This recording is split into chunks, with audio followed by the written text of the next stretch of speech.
Well, as you may or may not know, tomorrow is primary election day in Ohio, and it has been anything but easy to understand the changes. And your ballots must be postmarked by today, but there are still ways to vote. Evan Millward is live right now with a little bit of clarity on how tomorrow's election ultimately will work. A lot of confusion, Evan.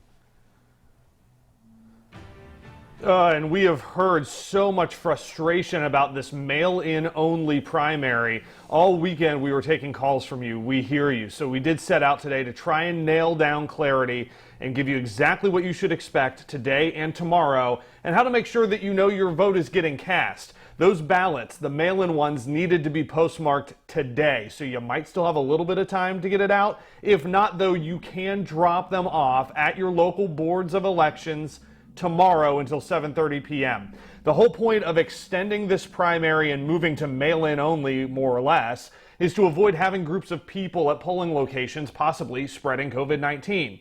So the only people who should be voting in person at boards of elections tomorrow are those who never got their requested ballot, those with disabilities, or those with no home mailing address, the homeless. Despite confusion on the timing of this, Hamilton County says it is seeing mail-in ballots meet projection levels.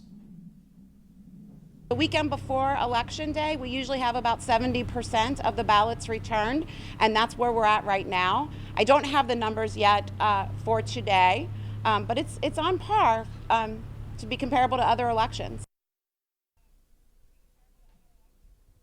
And that's the good news. And here's more good news. If you already voted in person or mailed in your ballot, your vote's already in the system. Here's the bad news. Turnout on the whole, without widespread in-person voting at precincts tomorrow, is expected to be down for this primary. Way down. As of last week, statewide, it was expected to be about half of 2016's presidential primary. Craig?